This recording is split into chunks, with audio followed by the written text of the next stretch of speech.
Hi guys, welcome to Basic Bit. Today is December 11th. Happy Friday. The problem we're working on today is called Remove Duplicates from Sorted Array Number 2.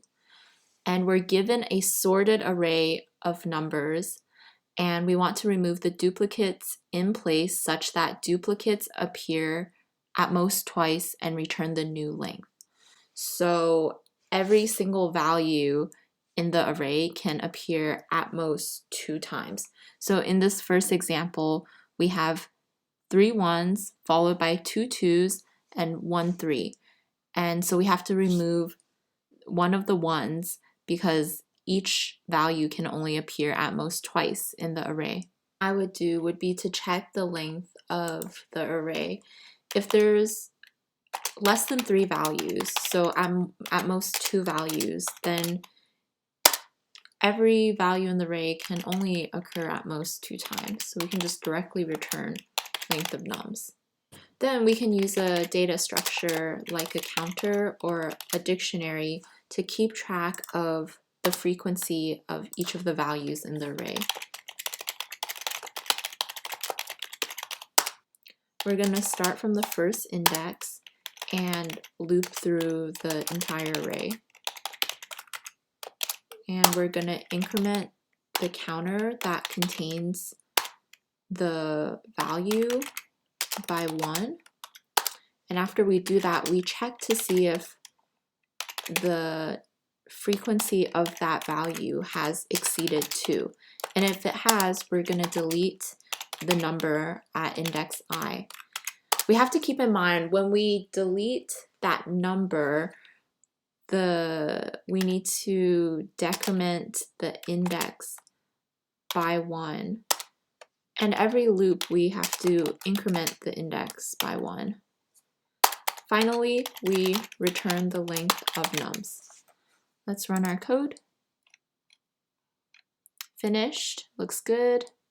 Let's submit, and it's accepted. To think about how we can further optimize the solution.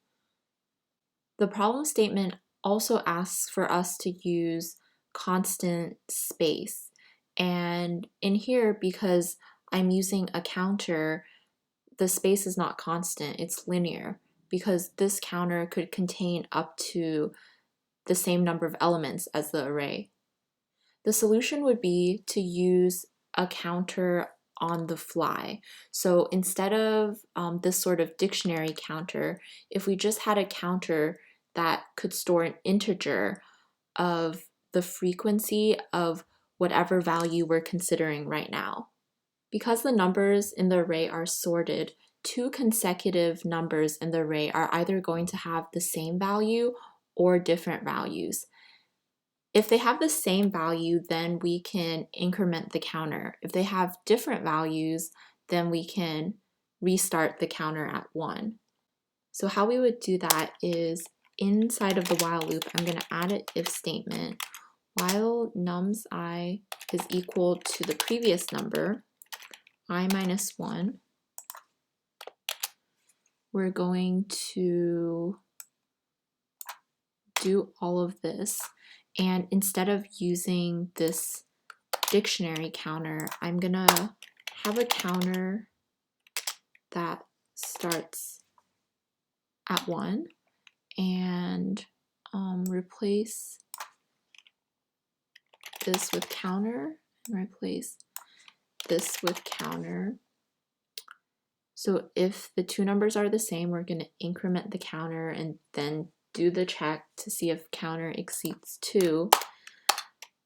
Otherwise, what we're going to do is reset the counter at 1 because we're now looking at a different number. Another thing we have to keep in mind to change is instead of starting at the first element indexed at 0, we're going to start at the second element indexed at 1.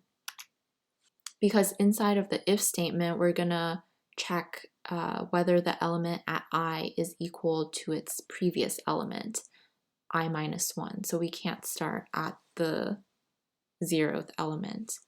And this should work now just the same as the previous solution, except that it has more efficient space complexity. And it's accepted.